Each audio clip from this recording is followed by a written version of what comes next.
Hi, this is Lydia Cornell, and I'd like to discuss with you some epiphanies I've had in 30 years of recovery.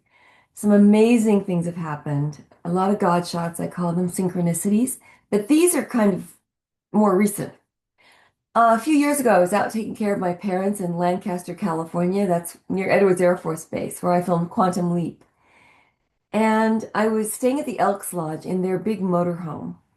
I had it plugged in at the Elks Lodge. My stepfather was an elk, and I used to drive up to the Elks Lodge and park in the Exalted Rulers parking space, and I got in trouble for that because there's all these funny names of the authority figures of the Elks Lodge. It was a very fun place to visit. But anyway, I was staying there because I didn't want to rent an apartment out there while I was taking care of them. I was in and out of the hospital, going to the hospital every day, making sure they were okay before we moved them out of the motorhome. But when I was there, I remember walking around the grounds and looking at Lancaster, California, and thinking, what a dry desert landscape. No trees. I thought, wow, look at the building across the street. That sure is an ugly building, like a long manila, you know, factory building. And I thought, I kept kvetching and complaining and whining about being out there, going, what an ugly place, I said. And then the next day, I went to the other side of that building. And it was an oasis with palm trees and a little lagoon and a lake. And it dawned on me that I was looking at the wrong side of the building. In life, in general, it was a metaphor. I was looking at the wrong side of the building and having a miserable time until I woke up. And I've had many moments where I've had to reawaken in this program of sobriety. And I always love it when I call myself out on stuff like that. Another time around Christmas, I was still there at the Elks Lodge. And my son was coming for Christmas Eve, and it was 5 p.m. and I realized I'd forgotten to buy this jar of veganese. I wanted some vegan mayonnaise. For some reason, I wasn't into mayonnaise at the time. And I wanted to get to find a health food store in Lancaster, and I didn't know the area very well. So remember, I said, Siri, navigate me to the Whole Wheatery. I found one health food store called the Whole Wheatery, and she took me to an adult bookstore. She must have thought I said Whole Eatery.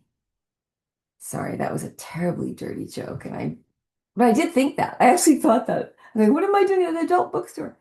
Finally, she got me to the right place. It was in a strip mall called the Whole Wheatery, kind of a nice Whole Foods type of a place. So I run inside, I grabbed the one jar of vegan eggs I could find. I raced to the checkout line, and there was a woman with 90 items who beat me to the line. And I was so upset. Instead of asking her politely, could I go ahead of you, I preferred to fume and huff and puff behind her very loudly. I was an asshole, okay? I stood behind this poor woman going, oh, darn. And then I even made a fake phone call to the hospital. I went, hi, Mom, I'm in this long line. I know you're in the emergency, but I can't get out of the long line. And then I realized I'm being a jerk.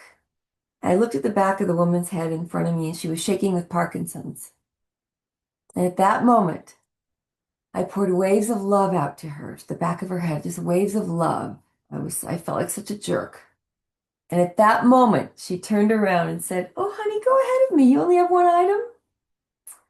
And like clockwork, every single time I am a self-centered fool, I'm caught or I catch myself. Thank God I catch myself in the nick of time without, being chastised by some stranger. So it's kind of cool to be growing up in the 12-step program, where I learned everything, really. I learned every value, how to forgive, how to let go of resentment. And if you let go of resentment toward others, you actually heal. Forgiveness heals your body. Love heals your body. When I was looking back with regret too much, I would get a lot of back pain. Looking back results in back pain. It's not always that simple, but there's a lot of emotion. Our emotions result in physical injury at times. We carry a lot of guilt, anger, frustration, fear, hatred, resentment, and all these things. Like you can be tied up in knots. And if you can let it go, if you can really forgive someone who really angers you and look at them with love and try to find out why they're so unhappy. And even if you don't know why, it doesn't help you to carry that much anger. And I have had so many incredible instances of forgiving someone and watching my heart heal. Other people I've heard of have actual physical injury healed by forgiveness. It's so cool. It's so cool to practice this. To me, it's the practical application of spirituality in everyday life. Learning to forgive, even the worst person in the world. And right now, there are several people I consider to be evil. But when I keep calling them evil, it doesn't help me. It gets me more and more angry and more afraid because fear really results in anger. People who are afraid act out to protect themselves, right? So we have to be very careful to not carry fear around and not to be afraid of everybody, to trust. Trust is an alchemy. Trust actually opens up an incredible love in the environment when you start to trust people and trust others and trust the world and trust the universe. Because good is the real reality. Good is the only reality. And it helps to see it that way. What you focus on grows. So if I'm constantly looking for the snakes and not the flowers, I'm going to see more snakes. I heard that today in an amazing meeting in New Jersey. I just spoke this morning at 5 a.m. my time, 8 a.m. their time in New Jersey on a Zoom meeting, a 12-step meeting, and it was so cool to meet people with like minds, like-minded spirit. Because a lot of us believe that God is love. I'm lucky I wasn't burdened with a fundamentalist fear and punishing kind of a God and religion. I was taught that God is love, and it's helped. I don't have that fear and punishing. I repeated myself, didn't I?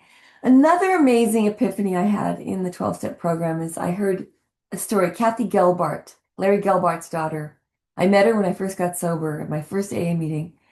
And I guess I shouldn't say the word that it's anonymous, but anyway, my first 12-step meeting. And she was 52 years old. And she used to share this story. She said, I was so angry. I would come down in my elevator every day, and there'd be a shopping cart in the elevator. And she was so pissed off about it. And one day she kept complaining, kvetching, and whining, going, who in the hell is so rude to leave a shopping cart in the elevator? And then one day she realized, oh, maybe it's my job to move the shopping cart out of the elevator. Maybe there's some disabled person who can't do it. Maybe somebody who's disabled has their groceries, they have to unload them, and they leave it in the elevator. So I'll look forward to that shopping cart. And the minute she had that thought that she was going to look forward to the shopping cart never appeared again. So I love these kind of things. These little tiny life lessons, training us to be less self-centered. I used to have this, I heard this quote by Richard Gere. All my suffering is a result of thinking about myself too much. When I'm helping others, I'm happy. So whenever I do public speaking, I always ask the universe to get my ego out of the way and to be of love and service to the newcomer, whoever needs to hear the story.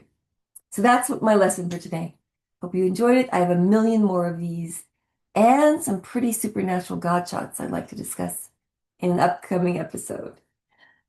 A little bit tired, going back to sleep. Got up 3:30 for the meeting, and we have a baseball game today with the kids. Okay, love you. Bye.